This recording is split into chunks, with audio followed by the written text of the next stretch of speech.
The US president enters office, he is often given what many call a honeymoon period.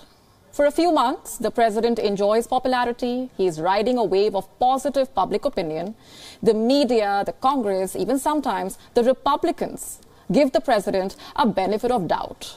He can get a lot done without backlash or opposition.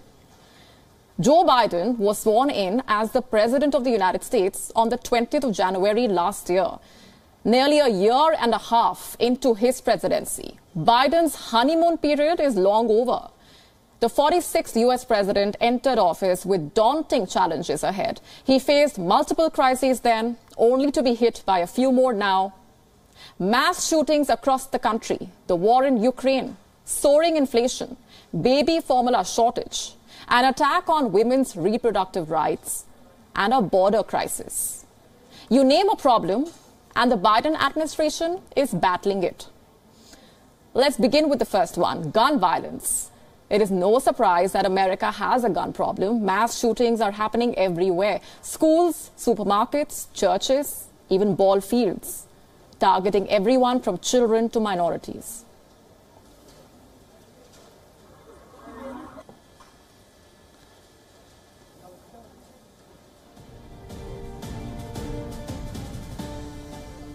But while gun violence is haunting in this so-called land of freedom and liberty, what is even more haunting is how permanent this cycle of violence really is.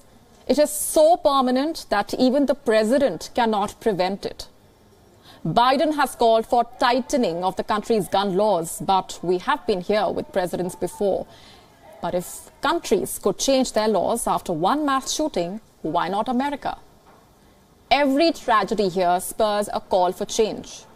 But little is done to actually change the country's laws. So it goes back to where it started in the first place. Lax gun laws and children crouching under their school desks in fear. Which brings us to another problem that Biden cannot control, and that's inflation.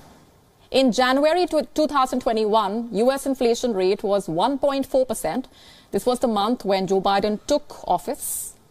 In March 2022, inflation hit a 40-year high of 8.5%. And this has left American families struggling. They can no longer afford basic necessities, groceries, gas, rent at an all-time high. The war in Ukraine has further pushed up the cost of fuel and food. And then there was the baby formula shortage. This is supposed to be of the most developed nations in the world, and babies across the country went hungry as formula ran out.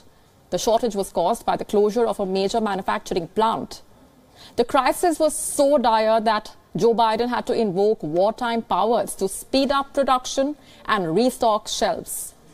But even now, the situation has not gone back to normal. On the other hand, while parents struggle to feed their babies. The Supreme Court could soon overturn the constitutional right to an abortion. This means millions of American women will be left with no access to abortion for a country that soon could force women to have babies. The least it could do is ensure that those babies can be fed. The other looming crisis is at America's borders. Biden's central campaign was to undo the Trump-era immigration policies. But since he has taken office, illegal immigration hit a 20-year high. In April, migrant encounters at the U.S. border surged to over 234,000. Things got so bad that over 97,000 people were expelled under Title 42. This is a Trump-era regulation where migrants can be turned away at the border. Biden promised to lift Title 42 on the 23rd of May, but still remains in place for now.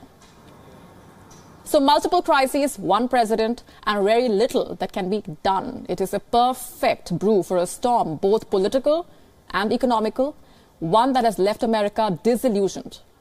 Ahead of the midterms, this spells major trouble for Joe Biden and the Democrats. They could end up losing the House and also the Senate. This would leave Biden as just a sitting duck in the White House.